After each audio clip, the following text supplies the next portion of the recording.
Can you just give yourselves a round of applause for being out tonight? I'm Reverend Stephanie Atkins. I am the fine pastor of the most amazing church on South Street, Waters Memorial AME. And I invite you to listen up, tune your ears in. You're going to hear something you've never heard before. You're going to experience something that you've never experienced before. So we thank you for joining us for Friday Night Lights, our party at the polls. We want to thank our partners as we salute them. We have Amanda Howe from When We All Vote, who's in the house, who helped to make this possible. And I'm standing here with my sister, Ashley. Y'all can clap, who assisted me in bringing the best of the best to this platform for you this evening. I want to thank AFT, the American Federation of Teachers. I want to thank PFT, the Philadelphia Federation of Teachers. I want to thank the people who brought me to this cause, Power Interfaith, and Reverend Dr. Mark Kelly Tyler. We have Blaine Lewis Thompson from the Urban League. We have Jerry Jordan. And so I ask that you would just attune your ears to us for just a few moments while we share with you some very valuable and poignant information about this upcoming election. Amen? Amen. All right. Turn it over to Ashley. Good afternoon. Good evening. Oh, y'all can do better than that. Good evening. First of all, I'm going to call somebody out. Amanda. Come on up here, Amanda. So we came, and this is how partnership works. And David, too. David, you got to stay close. You keep trying to get away from me.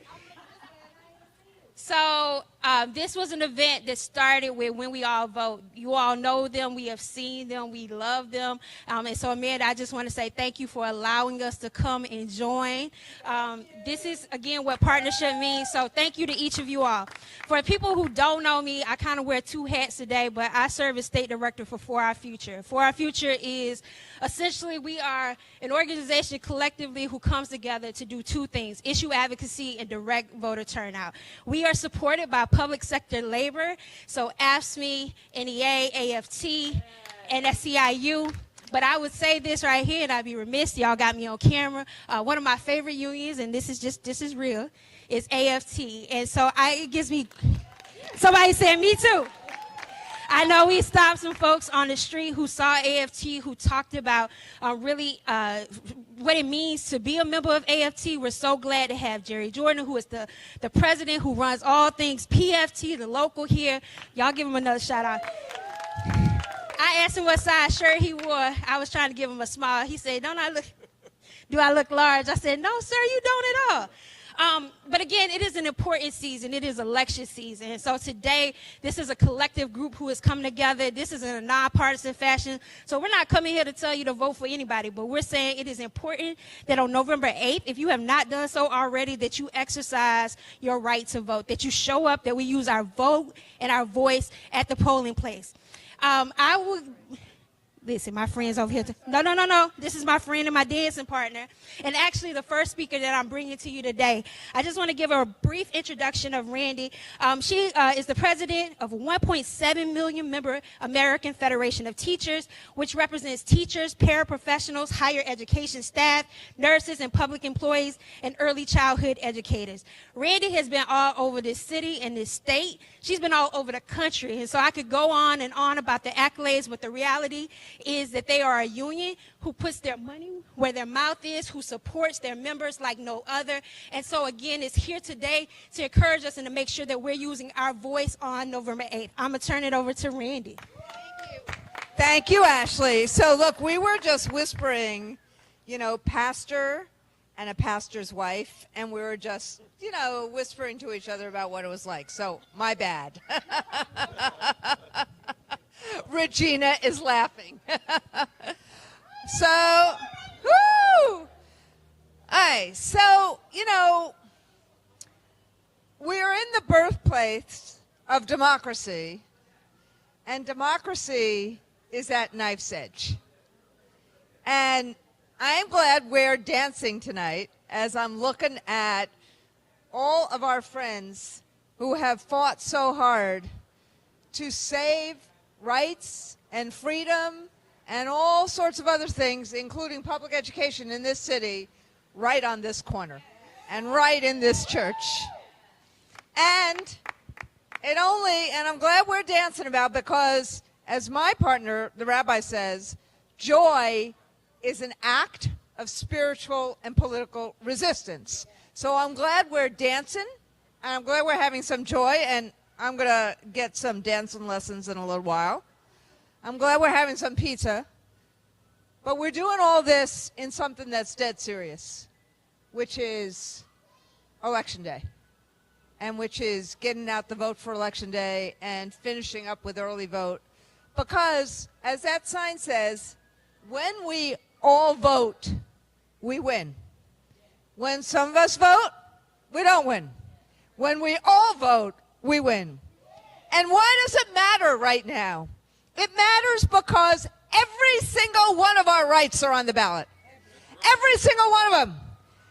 They may have already been taken by the Supreme Court like they did in the Dobbs case, but God only knows whatever rights are going to go up to the Supreme Court in this 6-3 court that doesn't seem to care about us. It doesn't care about emancipation. It doesn't care about freedom. It doesn't care about privacy if you happen to be a woman. It doesn't care about LGBT rights, and it certainly doesn't care about rights if you're a trans kid. It doesn't care about any of the rights that we have fought for, died for, shed bloodshed of. Every single one of the rights that we have fought for since the 1963 March on Washington are at risk. The economic rights and the justice rights. And on top of it, and I'm so glad that David is here and March for Our Lives are here, because think about it. When is it that guns have more rights than children? When did that happen in this country? Look, how is it that a weapon of war has more rights on the streets of America than people's safety and security? I said this earlier today. We can protect our amendments. We can protect the Second Amendment and protect second-grade school children. But,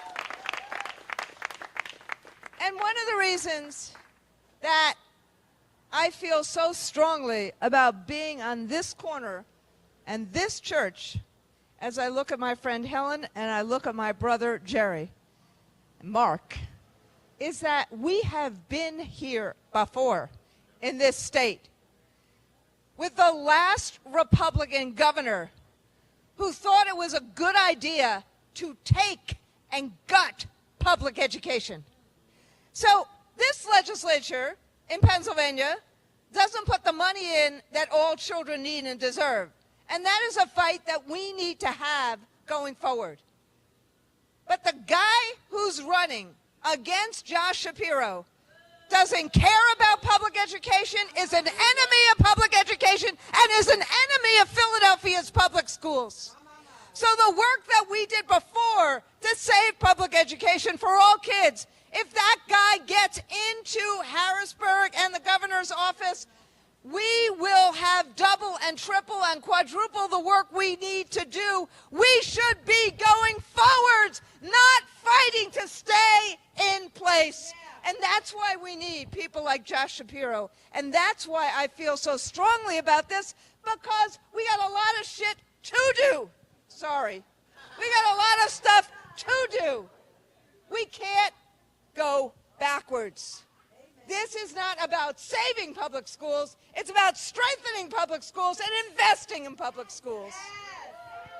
So, whether it's about our democracy, whether it's about our freedoms, whether it's about public schools, whether it's about workers having a right to have a decent wage, whether it's about building jobs in this country, whatever it's about, there is a slate of people, I guess I can't say who they are, but they're on our side. If Oprah knows who they are, I bet we know who they are. If Oprah knows who she worked with for a long time and decided to go with the other guy, I think we can do the same thing. Wow. But in all seriousness, this is really about our lives, all of our lives collectively. And that's why I'm honored to stand in the presence of this church and this congregation and this great pastor to say, let us fight forward. Let us fight for our future that includes everyone, where everyone strives and everyone thrives. Thank you.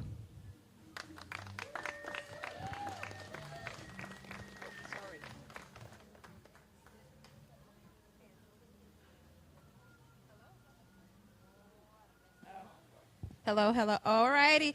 Thank you so much to my dancing partner, who ain't gonna say no names, but said all the names. It's all right. We needed to hear it. Again, if we could give just one more round of applause to Randi. Woo! All right, so again, it's late. People still want pizza, so I'm not going to do long introductions. I'm going to bring up next my favorite council person. The reality is y'all got me recording. Y'all let the people know. One Helen Gim. Thank you. It is an honor to be here. I'll be very brief. Over the next 3 days, there will be $40 million in advertising pouring into our city. And it is out there to utilize a politics of fear, to weaponize the grief and the pain that has been in our communities, that has happened as a result of violence, as a result of disinvestment, and as a result of political intentions that have worked to keep too many people in our city down. And the only counter to any of that, the only counter to those politics of money, of cynicism, of fear, of weaponizing people against people is all of us. It's us going door to door. It's us actually going neighbor to neighbor, mother to mother, family member to family member, working person to working person, and saying, this is our city. This is our city. These are our children. I am honored to be here with March for Our Lives, with NAACP, with Randi Weingarten, with PFT, with Power, with my friend Mark Tyler. We have been in the streets for years before we ever linked about politics. We came into politics because of the needs of communities and the desperate need to change the way they were viewed. But I will say for sure that one of the reasons why Election Day is powerful is because we need to make ourselves visible, not to make just the candidates visible. We're trying to make the people of this city visible, the children of this city visible, that this is an election led by their family members, people who love and care for them, and there is no question that our lives, every single life, is on the line with this election. Most importantly, I want to take just a moment because we've got Randi and we've got Jerry Jordan from PFT and AFT here. We got to talk about schools. We have, as Randi said, we lived through a governor who took out $1 billion out of our public school system. He took out thousands of educators. We were left without nurses and counselors. I was there when 3 children died in schools without nurses. And we are not going to go back. Now we have somebody who's running for office who wants to take out not $1 billion, not $5 billion, wants to take out $13 billion out of the state education system, which would effectively eliminate education. And why? Not because they want to put it towards anything else. Not because they want to put it towards anything that invests in children, families, and communities. They want to disinvest. They want to extract money, extract desire, extract families, extract hope. And that is why our knock on the door each and every day is us restoring hope back to communities, restoring back a connection and a humanity that is so often missing from politics. It restores back the idea that we're in charge of our future, not anybody from outside of our state, not anybody from outside in Washington, D.C., not any of these ads people. We're in charge of our city. We're the defenders of our families, of our children, and our communities. This is our city. We are going to stand up for our children and our families, and we are darn well going to defend our future. So thank you, everybody. Thank you so much, Councilwoman Gim. It gives me great pleasure to bring the leader of PFT, Mr. Jerry Jordan, at this time. Thank you. Good evening, everyone. I'll be blunt. Our nation is at a crossroads, an inflection point. Is this a time where we can join together and say, enough, or are we going to accept the ongoing threats to our democracy, to our right to vote, to our everlasting quest for true freedom? Here's what I think. I think we're going to do exactly what we're doing right now, gathering with our allies, our friends, with our neighbors, with our communities, with any person of conscience to continue to rise up and collectively demand justice, dignity, and freedom. Let's be very clear. There are some in this nation and right here in our Commonwealth that are trying to disenfranchise voters. There are all kinds of coded language that they use, but what they really mean is this. They don't think that black and brown people should be participants in our democracy. They don't think that we have a right to vote because they know that when we do, we put quite a damper on their ability to implement their racist, xenophobic, bigoted policies. So that is why we are together this evening. That is why everything we do as a collective movement each day is so crucially important. And it is why we're celebrating this evening. We're celebrating the fact that we continue to rise up and demand more, demand better. And one way that we do that is by exercising our right to vote. And we are doing that because our young people deserve to grow up in a moral and just society.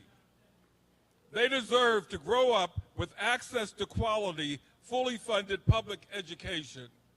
They deserve to grow up without fear of dying by gun violence. They deserve to live in a world where their life expectancy and future chances are not determined by the color of their skin or their zip code. And that's the world that we are fighting for each day. It's the world we're fighting for when we join together at a protest, on a picket line, in a community meeting, or at the ballot box. So I am honored to be here today in fellowship with all of you, and I am grateful for this uplifting space before what we all know is one of the most important elections in our lifetimes. Thank you. Thank you so much, Mr. Jordan. Next, it gives me thank you to PFT, to all of the members that I see who have joined us today. It gives me great pleasure to bring Reverend Dr. Mark Kelly Tyler of Power Interfaith, Black Faith Votes. Did I say it right?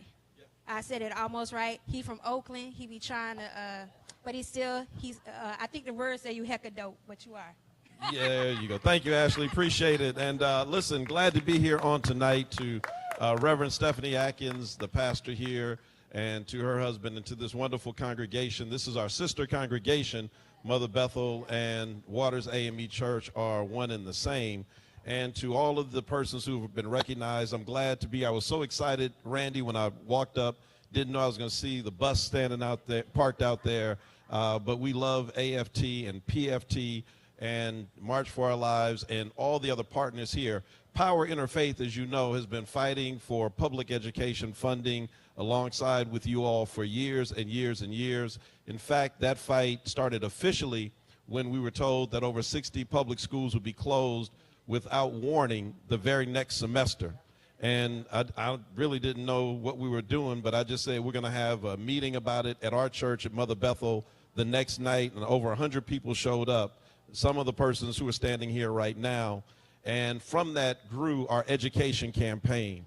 Now, there are some people in Harrisburg who work in Harrisburg, I should say, some from Washington County, Susquehanna, Adams County, places so far from Philadelphia. It's easier to get to New York City than it is to get to where they live, who want to make you believe that they are concerned about public safety in Philadelphia. So much so that they want to impeach the twice elected district attorney of Philadelphia because they care about public safety. The district attorney alone does not make Philadelphia safe. You cannot be genuine in what you say if on the one hand you say we're going to impeach him to make you safe, and yet you don't want to regulate illegal guns to keep us safe. You can't say that you want to make us safe on the one hand and refuse to allow us to raise our living wage in the city and use and exercise preemption on the other hand, because everybody knows what makes us safe is the fact that people have a job that will pay them a living wage so they don't have to work in an underground economy.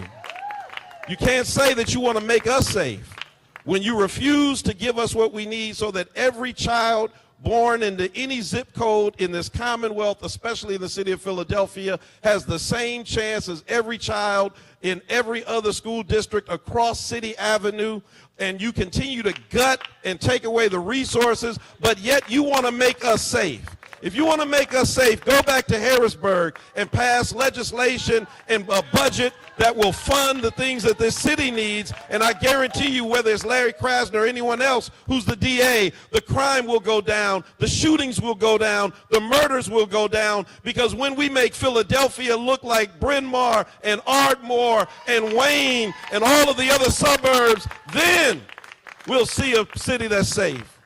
Now, let me just say this. Before I turn the mic over, we're standing a few feet away from where one of Philadelphia's most famous residents, Octavius V. Catto, was murdered in 1871 on Election Day, the first day that black people, black men at that time, had the right to vote in an open and fair election in this Commonwealth.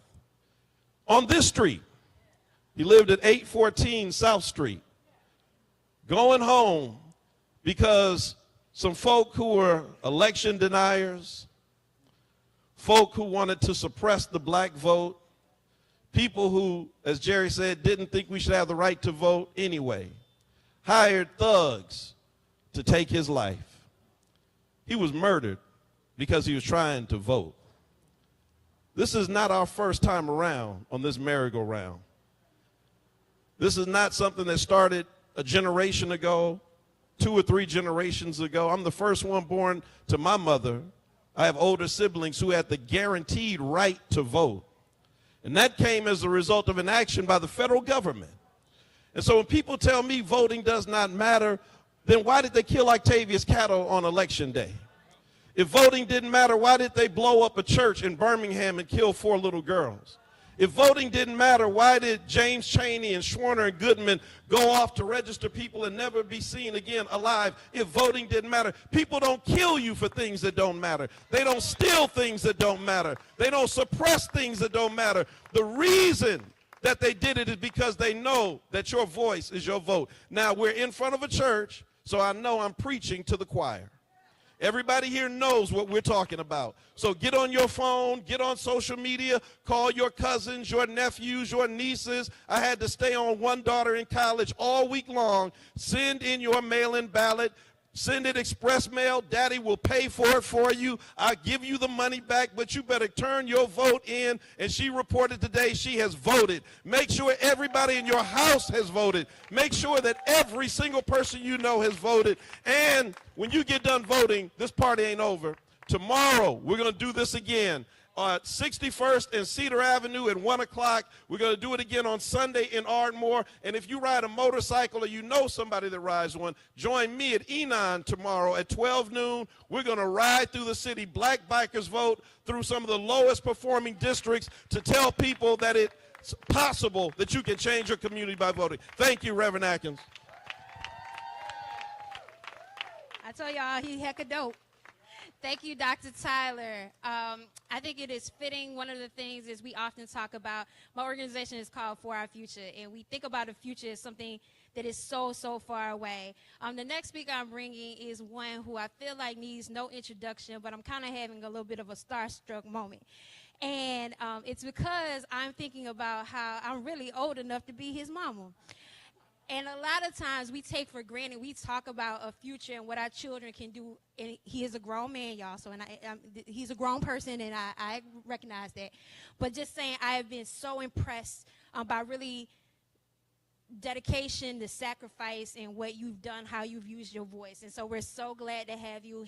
David has been in Philadelphia today, going around having this conversation. For those who might not know who I'm speaking about, but David is a survivor of a shooting at a school. He is the founder of March for Our Lives. Don't let me get it wrong, David. You can correct me. Co-founder, okay. Nothing is founded alone, yes. See the wisdom of David. But I'm glad to stand here with David, and we appreciate you for coming to our city, for having this conversation, to continue to lift your voice, even when those who have said that you should be silent. So we thank you for all of your work and your dedication and fighting this sometimes where I'm sure it's felt like a battle alone. Thank you for the great introduction.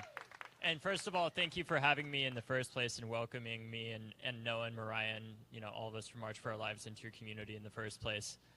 We're deeply humbled to be here, especially in a community with, obviously, as was just mentioned, a history of deep civic engagement and sacrifice, unfortunately, for that right to vote. And we're humbled to be in the presence and legacy of that in the first place. I think so often we just hear these conversations about crime over and over again. Crime is a symptom. Crime is a symptom of a broken system that isn't just divested from. I hear the word divestment or disinvestment a lot.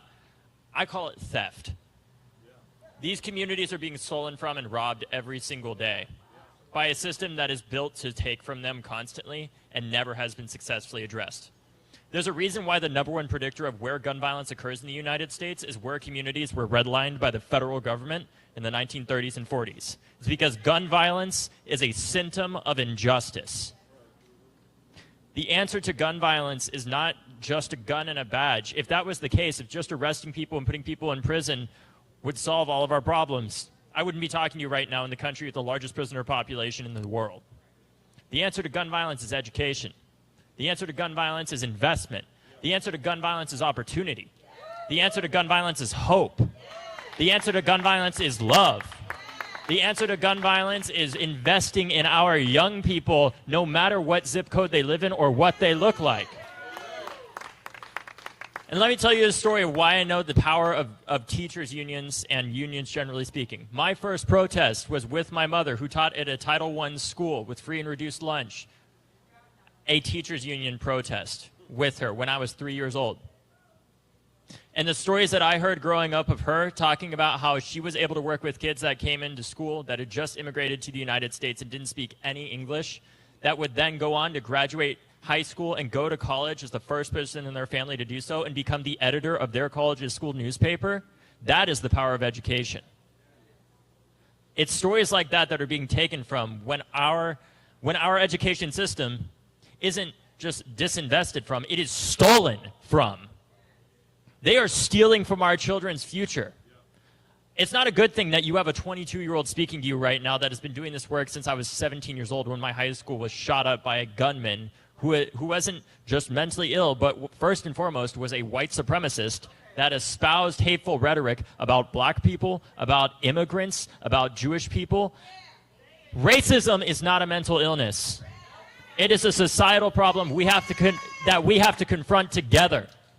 Ultimately, and realize that if Parkland is not safe, if Philadelphia is not safe, if Pittsburgh is not safe, if any community is not safe, nowhere is safe in the first place. But it's going to take all of us working together to do that. Just this year, a young man who's worked with March for Our Lives for the past 4+ years had his godson in Pittsburgh killed this summer. I think he was under 2 years old.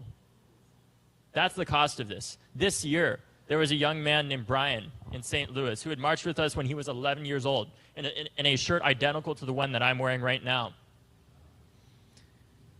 Only to be shot by an AR-15 in his school 4 years later when he was 15 years old. And luckily he survived, but he was shot twice through the hand and once through the neck by gunmen who legally obtained an AR-15 as effectively a teenager.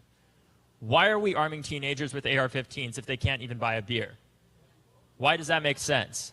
You know, I know in the Constitution it talks about protecting the right to bear arms, but I also remember reading somewhere the right for us to ensuring the domestic tranquility. Is this what the domestic tranquility looks like to you? Do you feel like you're safe and at peace right now? No, because the domestic tranquility cannot exist in a society with the level of injustice that we have today. It is inherently against the American dream that we have all set out, that was born in this city. And it calls upon us now to work towards creating a more perfect union for every community, because that's all we are, just a number of communities that are all working together to create a better future for all of us. And I hate to tell you this, but this isn't going to be solved in this election.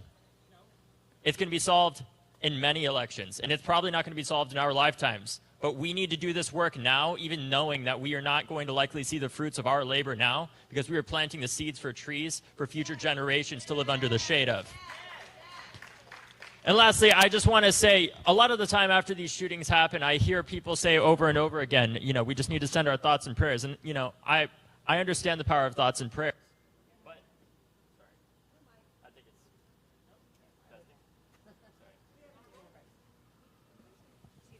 it's testing. Okay, sorry. We know the power of thoughts and prayers, but I don't know about what Bible you all read growing up, but the Jesus that I read about didn't just send his thoughts and prayers. The Jesus I read about flipped tables. It's time to start flipping tables. At the ballot box, it's time to start flipping tables by demanding that our communities stop being stolen from every single day. And we recognize no matter if it's a shooting that gets on TV in Parkland, Florida, or a shooting that happens almost every day in cities across America, because we have mass shootings happening every single day in this country that don't get on the news. It shouldn't matter where it occurs, because no gun violence in any community is acceptable. Lastly, we need to understand the best way to prevent gun violence, even beyond gun laws, resources. The reason why Parkland doesn't have shootings on a daily basis isn't because we have stronger gun laws than communities that do have shootings on a daily basis around Florida. It's because we have some of the most resources of any community in Florida. We need every community to have schools with after-school programs, with teachers that are able to spend that extra hour with their students, that are paid well and fairly. And a system where any young person can go to school, no matter the community, and know that they have a future and that they have opportunity, because ultimately opportunity and resources are the answer to gun violence, along with stopping men like the 19-year-old shooter at my high school from being able to get an AR-15 in the first place. But that starts with you. And as the last thing I want to say is there's a lot of people that say that these laws don't work. Let me tell you a story. After the shooting in Parkland, Florida, as a group of teenagers, we went up to our Republican state legislature where they said, you guys are a bunch of kids. It's great that you care, but you're not going to change anything. And we said, watch us. And we went up there as a group of teenagers in the immediate aftermath of one of the largest school shootings in American history. And we said, you need to protect us and not guns. And one of the laws that we did get passed, despite what all the naysayers said, was a red flag law that enabled us to disarm people like the shooter at my high school who threatened to shoot up a public area or harm themselves. We later used that law that has now been used nearly 6,000 times in Florida. One of those times was for somebody that sent a death threat to my own mother. That said, F with the NRA and you will be DOA.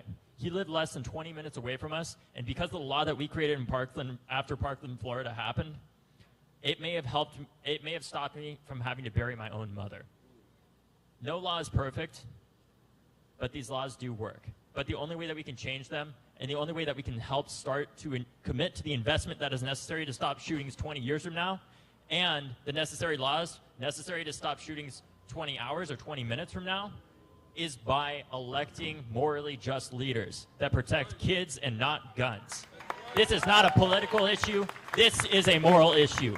But it will change if you vote and continue voting. So thank you for having me.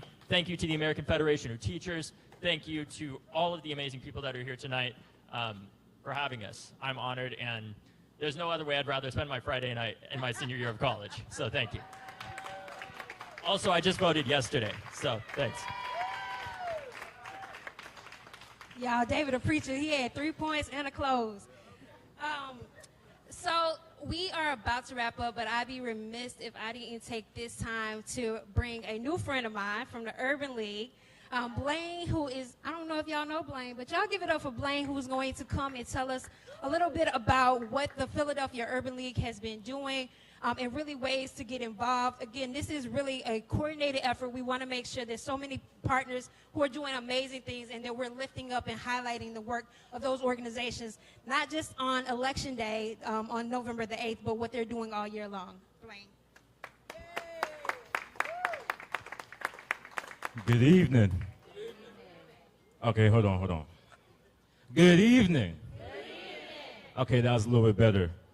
So again, my name is Blaine Lewis Thompson. I'm the Regional Organizing Director for the National Urban League, working with Pennsylvania, Michigan, and Wisconsin to push our Got the Vote, Reclaim Your Vote program. As you have seen so far for this program, we have had some amazing speakers, some strong speakers. I will not be that today. But I am going to give you some information as well as a little bit of backstory for where I came from and why I'm here today with you all. The doctor earlier brought up a famous figure in Philadelphia, Octavius V. Cato, and he was actually the reason why I chose to attend the first HBCU, Cheyney University of Pennsylvania, in 2017. And the fact that we look at voting rights, and we look at the fact that we have the right to vote at this time and that someone died for that right to vote, it pushed me, and I see my old supervisor, Jared, my first time getting to Got the Vote back in 2017, which is ironic because he just walked in, so thank you for coming. But this election is very important. And the National Urban League, along with the Urban League of Philadelphia, has been doing phone banking, text banking, door-to-door canvassing, and we will be doing some more canvassing this weekend at 52nd Street in Parkside at the ShopRite in that neighborhood community in West Philadelphia. And we will be having a rally in Northwest Philadelphia, giving out free haircuts, and as well still doing some canvassing. But I don't think it stops with just voting. And by show of hands, who all here has voted already or is going to vote? Now, who all here has brought a friend with them to vote or is planning on bringing a friend with them to vote?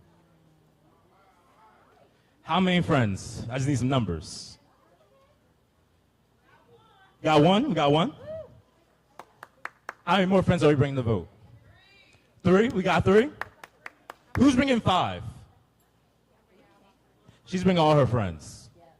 So my ask of you all is to not just bring yourself to vote. Ashley's bringing everybody. Yeah, Ashley's bringing everybody. Bring your friends to vote. Jared is mine. Hold on. Lane, I just want to say, I know you used to work for Jared, but Jared is mine. I sent him a text. Thank you, Jared, for coming tonight. So not only bring yourself to vote, not only bring 1 friend, 2 friends, 3 friends, but please bring all your friends, all your family, all your coworkers, your acquaintances to vote this election season. November 8th is going to be an important day for us all.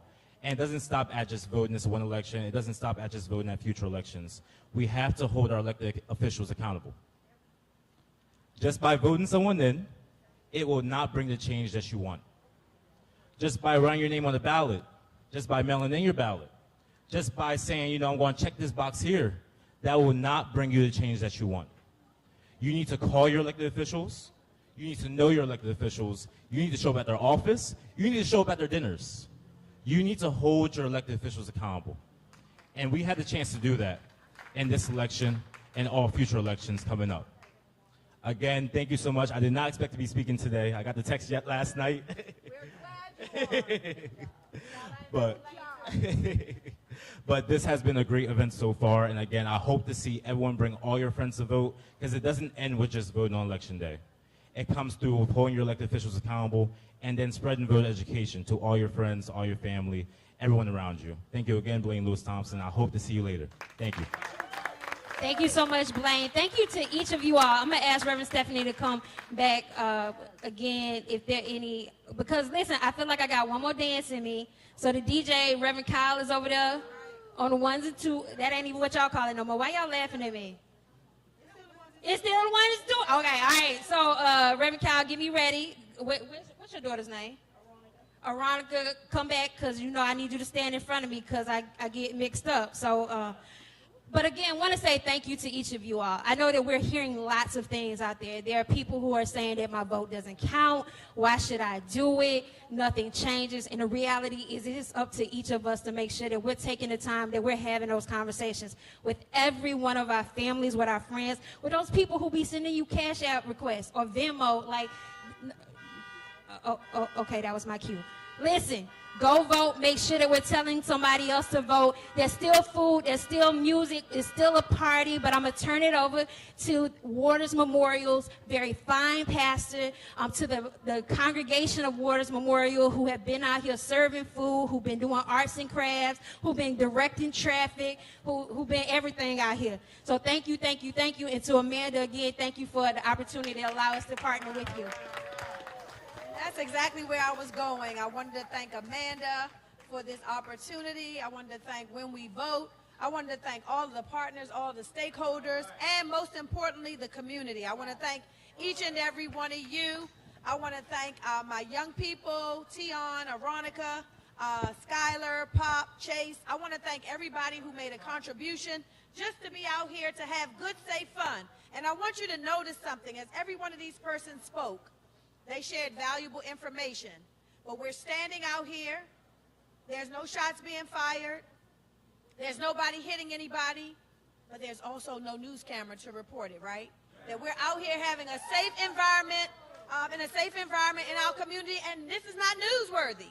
Nobody's here reporting that we're doing something positive and effective to change our community. So stay, have some pizza, have some beverages, enjoy yourself, and then get home safely. Now, DJ, go ahead and drop it like it's hot.